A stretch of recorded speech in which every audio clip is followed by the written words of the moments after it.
నేను మంచి స్క్రిప్ట్ చెప్పి ఇంకా సాసుకే బండిలు ఇచ్చి మంచిగా వీడియో చేద్దాంరా అంటే లేదు నాకు ఇటాచి బండిలే కావాలా, లేదురా ఇటాచి రోల్ నీకు కాదు నాకు, నువ్వు మంచిగా ఆడలేవంటే లేదు నాకు ఇటాచి అయితేనే ఆడతాను అన్నాడు. ఇగో ఒరే తమ్ముడు పాసుకే నువ్వు పెద్ద బొక్క.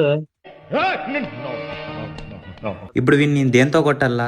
మైక్ ఆన్ చేసి బూతులు తిడుతున్నాడు. నన్ను కొడుతుంది, నువ్వు ఏటేకలు పీకుతానువే. అరే మంచిగా చేద్దామని ఒక స్క్రిప్ట్ ఇస్తే ఆడు బూతులే, మొత్తం బూతులే. నేను వాటిని కట్ చేసి అది చేసి వీడితో ఎందుకులే. ఇప్పుడైతే నేను సాసుకే కాబట్టి ఆయన కాపాడాలి అన్నయ్య, ఇంక తప్పదు నాకు. మా అన్నయ్యని కాపాడాలంటే ఇక్కడ చాలా మంది ఉన్నారు. తమ్ముడు రవేట్రా తెచ్చుకోండి.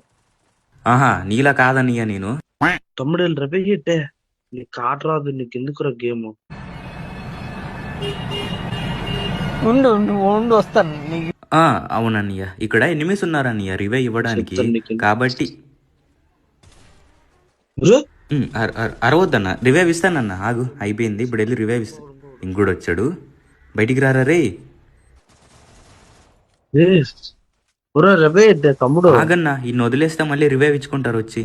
అనుకో రెండు రే ఉమ్మో ఇడు గ్లూవాల్ పగలు కొడుతున్నాడు.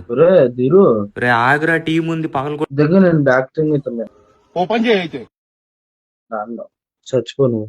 ఇంకా ఆడి మాటలన్నీ భరిస్తూ ఎలాగోలాగ అందరినీ కొట్టేసి రివైవ్ ఇచ్చా. కిందకు దిగగానే ఇలా చెయ్యరా అని ఒక స్క్రిప్ట్ చెప్పా. ఇప్పుడే చెప్పా ఈడికి గాల్లో ఉన్నప్పుడు. చూద్దాం ఇప్పుడు ఈడు చేస్తాడో లేదో.